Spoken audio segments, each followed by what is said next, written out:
Hello YouTube, this is Asiel Baez Day, and I am here making a quick video about wands. I was talking with one of my friends and we got into the topic of magical tools and the ones we like the most and things like that. So we got into talking about wands, and I decided to just make a quick video about wands and talk to you guys really quick about wands. So as you all know, the wand is one of the witch's tools, or one of the magician tools. It is very well known. There's 4 tools that are mainly known for witchcraft, and it's the wand, a thummy, pentacle, and chalice. But anyways, that's for witchcraft. This video is just strictly really quick about the wand. Anyways, so I personally like wands a lot. Wands are used to direct energy in the same way, more or less, of the athami. For those of you who know what the athami, who do not know what the athami is, it is one of the ritual daggers. Anyways, so wands are used to send out energy. In some traditions of witchcraft, wands are strictly used for circle casting and summoning spirits and things like that, whereas the athami is used for other things. Anyways, there's different types of wands, and there's different schools of thoughts when it comes to the wands. Wands can be made out of wood, stone, clay, copper, any material, pretty much, I guess, that you can mold into the shape of a wand. The point of a wand is to be an extension of the self, an extension of the person, an extension through which the energy travels, and it gets pointed at something into which the energy is going to go into. So, anyways, oh, by the way, also wands vibrate to the element of fire. They are associated with the element of fire, which is another reason why I think I like. Oh, my little card fell. This is another reason why I think that that I like wands so much, because my favorite element happens to be the element of fire. Although astrologically I'm an element of water, my favorite personal element is fire. Anyways, so I wanted to show you guys some of these wands that I have here and whatnot. This wand is my very first wand ever that I ever purchased. I think I got it when I was 12. And I'm 25 now, so 13 years I've had this wand right now. And this is one of those clay wands with different stones to represent the different chakras. And I have this little stone here that went missing. This happened years ago. So I had this little stone here that went missing, and what I ended up doing was I tried getting another stone and gluing it back on, but none of them, the ones that the one that I glued on and the other ones I was looking at, none of them matched really well, so I decided to just leave it empty. And now what I mostly do is that I'll just put my pointer or index finger, I think it's, the index finger, on that empty spot when I'm using this one. So I tend to hold this particular wand, I tend to just hold it. I'm left-handed, so I hold it with my left hand, and I normally put my finger like this on the empty spot whenever I'm using this one for something, which I think is amazing because for those of you who don't know, the pointer finger is also considered a wand. This finger. Any finger is considered a wand, but this finger, most particularly, in many traditions, people use this finger, or they'll use index and middle finger to point at things and direct the energy. I guess, if they're casting a circle or summoning something, they'll use index finger or index and middle finger. But anyways, so I tend to put this like this and then use the wand like that. But this is my very first wand ever in my life. This is my current wand. This is a crystal wand with made out of entirely of clear quartz, and then the top has an amethyst point and a clear quartz ball in the back, and like the little chakra stones things there too. So this is my current wand, the one that I use at this point, since I'm no longer using this one technically. So that's another wand. And as you can see, this wand is clay, this wand is just quartz that were shaped into the form of a wand. I also have these other two. This is a double pointer, or some people say massage pointer, pink quartz wand. This has two little, see there, and it has another point here. This one it's another crystal point. This crystal point I've had now for about let me see, about 13 years also. This one lives with my tarot cards. Any person that gets a tarot card reading from me will always see this quartz, because this quartz lives with my tarot cards. This is what I use to cleanse and consecrate my tarot cards. This is strictly for that purpose, cleansing and consecrating tarot cards and the energy around them, and just pointing energy. Whenever I'm doing tarot spell work, I usually use this quartz as my wand for any of those spell works. This is another quartz wand. This is called selenite, and this is another wand. This only has one point, and then the back is just nicely rounded.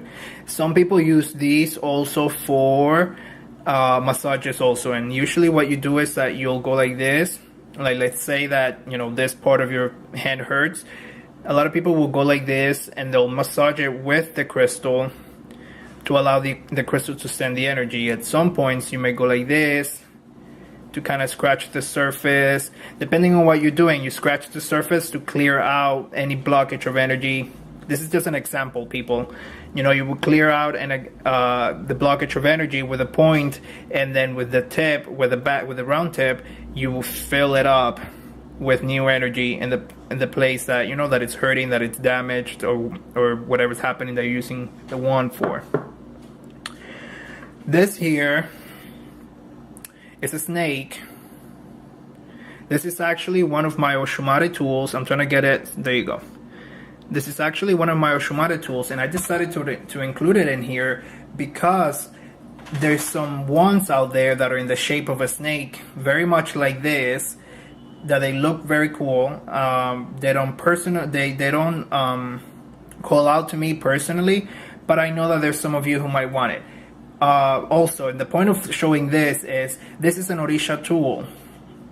Orisha tools can be used for anything and everything regarding that Orisha, including a bow and spell work. So if I was to be doing a spell work with Oshumare or some sort of a bow, I could always use one of these tools that's a very long snake, and utilize it as a wand also. Some of you lose touch of interacting with your Orisha, so this is an interesting way for those of you who have Oshumare, if you can get a tool like this, to utilize this as a Ache directing tool. This over here is just simply a piece of raw amasigo rojo. I do not know how to say amasigo rojo in English, but this is just simply a piece of raw amasigo rojo. And the reason why I'm showing this is because I've always wanted a wand made out of amasigo rojo. And one day I was just walking, not too long ago, I was just walking and I found this next to one of the amasigo rojos that I visit to drop off a bows and spell work at, and this was right underneath it. So I immediately picked it, and now I'm just letting it dry. I'm showing you guys this one so you guys can see what you can make a tool out of, a wand out of. This is just a raw piece of wood that the bark, as you can see here, is coming off, and eventually I'll debark everything and I'll be able to varnish it, and I'll be able to inscribe it with symbols and inscribe it with things, wood burning, wood burning it into them, or etching it, or whatever it's called, the technique, and decorating it. And then on the tips I'm going to put some sort of quartz, since it has these two tips. So this is a humongous piece of wood, but I like it, and I like it because I've always wanted one, and I actually like it for circle casting. I think that's what I'm gonna end up using it for, strictly for circle casting with this one. I haven't decided yet. I'm still letting it dry, and I have to do things when I'm in the mood to do them. I can't force myself, so I'm letting this dry, and it's been sitting it's been sitting with some of my orishas for quite a while now, and then I've put it away into one of the closets into a dark place, and then I took it back out, sat it again with the orishas, and then put it back into a dark place. So I'm just letting it I'm letting it dry. So it dries really nicely, and then I'll be able to work on it perfectly good. So for any of you who are crafty with wand making, with wood carving, I highly suggest that you try getting into wand making. Anyways, last but not least, and I left this one for last on purpose, is this little one here. And this one right here, this one was given to me as a gift. This is a handmade wand. This one was given to me as a gift by one of my friends, by Jonathan, and I think it is absolutely beautiful. It's the tip is crooked, but it's very raw. I hope you guys can see it there. It's very raw. It has all the imperfections of the wood, which I think is what makes it so nice and beautiful, because it's just rustic. It looks beautiful. This was a handmade wand that he made, and he did an awesome job with these carvings there. These little handles there, see? Beautiful, beautiful job. I was very thankful and very moved by him giving me this wand. Anyways, also for you guys, for men, wands represent, obviously wands are very phallic, you know, very phallic symbols, if I get my point across.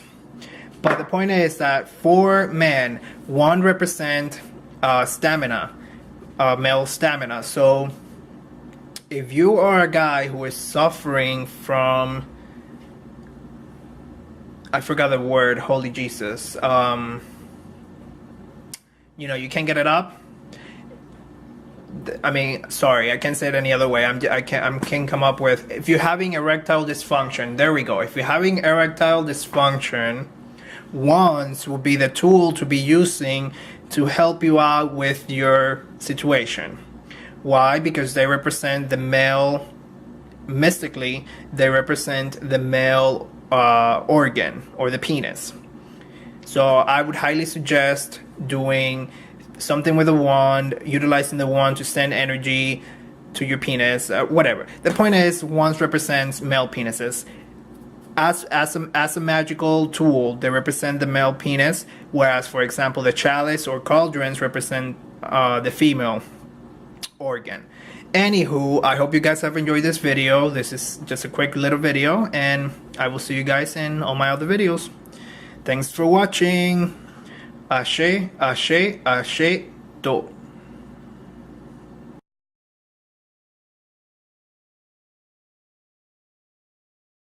So I personally like wands a lot. Wands are used to direct energy in the same way, more or less, of the athame. For those of you who know what the athame, who do not know what the athame is, it is one of the ritual daggers. Anyways, so wands are used to send out energy. In some traditions of witchcraft, wands are strictly used for circle casting and summoning spirits and things like that, whereas the athame is used for other things. Anyways, there's different types of wands, and there's different schools of thoughts when it comes to the wands. Wands can be made out of wood, stone, clay, copper, any material, pretty much, I guess, that you can mold into the shape of a wand. The point of a wand is to be an extension of the self, an extension of the person, an extension through which the energy travels, and it gets pointed at something into which the energy is going to go into. So, anyways. Oh, by the way, also wands vibrate to the element of fire. They are associated with the element of fire, which is another reason why I think I like... Oh, my little card fell.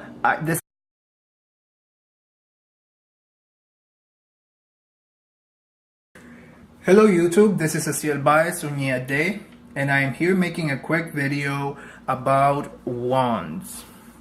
I was talking with one of my friends, and we got into the topic of magical tools and the ones we like the most and things like that.